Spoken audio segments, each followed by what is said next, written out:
If your experience of travel by train is confined to the sardine state of commuting or sitting on your case in the corridor of a speeding intercity, if travel by train brings to your mind pre-packed sandwiches and tea in a plastic beaker, perhaps you'd better watch closely for the next few minutes, because this is travel by train in a completely different league, a completely different world even. This is the Royal Scotsman, the showpiece of the great Scottish and Western Railway Company.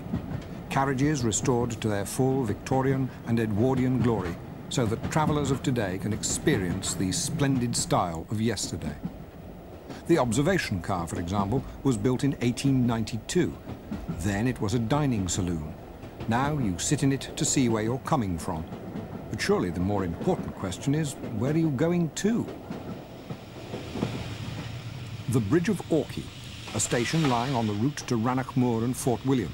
It's reached on the second day of the journey, which begins at Edinburgh's Waverley Station and lasts 3 or 6 days, depending on your enthusiasm for this type of travel and how much you're prepared to pay to indulge that enthusiasm.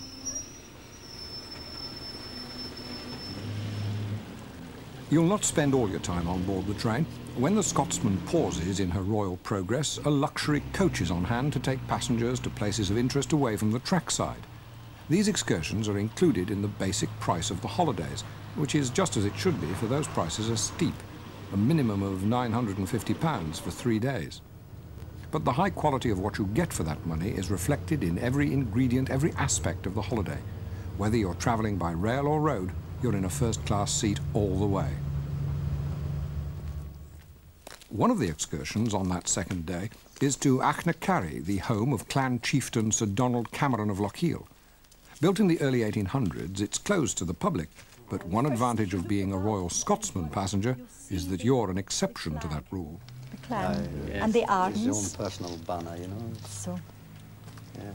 So I think in we go. Shall we yes, go in? by all means, lovely, help it seems yourself. a shame and such a lovely evening. I know, it's right, not often it's like that. So step inside to inspect the house, the family treasures, and the centuries of history that lie behind them.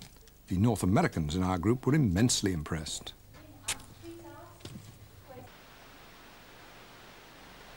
On this first part of her journey, the Royal Scotsman's not in any kind of rush and meanders among the glens and lochs of western Scotland. It's an easy journey that's brought us here to the Bridge of Orkney.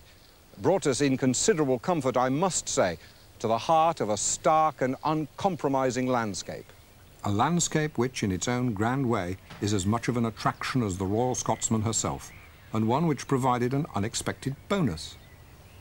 I never did discover what Highland herb was being gathered by our chefs, but they said it would be used in our meal that evening.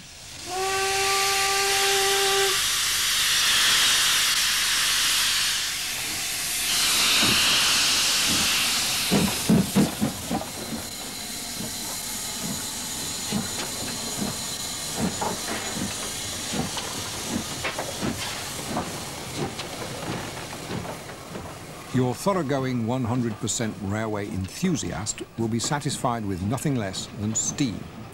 At Fort William, the Royal Scotsman is steam-hauled for the 42-mile journey to Mallaig and for the return trip.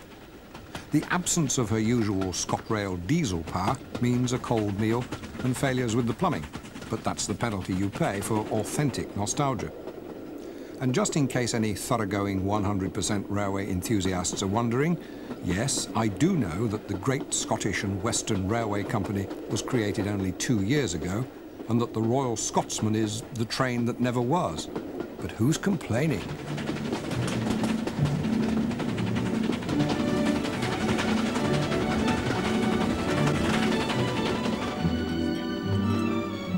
This is an experience that sets the pulses racing and rattles the Royal Worcester.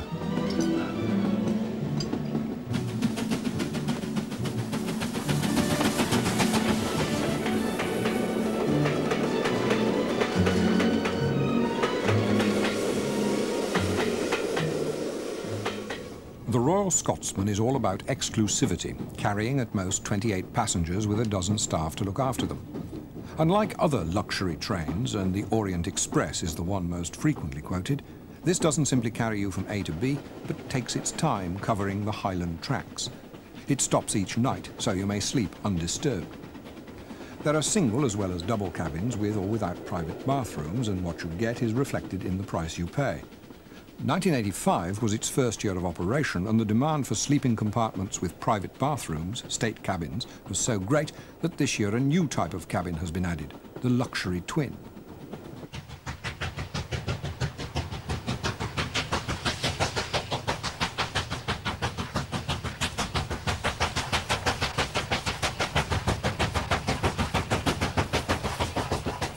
It cost around £1 million to refurbish the old carriages to create this train that never was, and the people behind the venture are well aware that the United States and Canada is where their passengers are most likely to come from.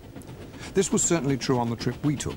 Most of our fellow travellers on this journey into the past were the kind of Americans for whom Europe is familiar ground, the kind who casually mention Claridge's and Concorde when speaking of previous visits. A pity the weather couldn't have been better, but you don't go to Scotland merely for the sun. And in any case, the Royal Scotsman insulates her passengers from the elements in a cocoon of luxury.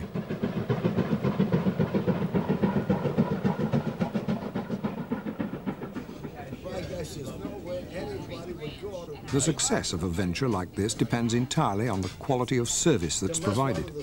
The staff on the train were all young and enthusiastic, but more important, they'd learned their craft well. They were professionals.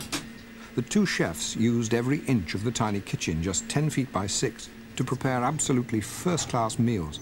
It's amazing how they manage it, because the food on board is as good as any you'd get from the huge kitchens of a luxury hotel or restaurant. The dining car claims the distinction of being the oldest in the world to be still in service, having been built in 1891. During the 1914-18 war, it was requisitioned by the army and used as part of Earl Haig's mobile headquarters in France. I hope the casualty figures didn't spoil his appetite. Now a dozen passengers dine here at tables for 2. Everything's included in the price, from full Scottish breakfasts to 5-course dinners, by way of huge buffet lunches and afternoon tea. Wine with meals and all other drinks are included as well, and though I'm no expert, those who are tell me those wines are of the finest quality. The claret at dinner, for example, would have cost at least £20 a bottle elsewhere, and it kept coming.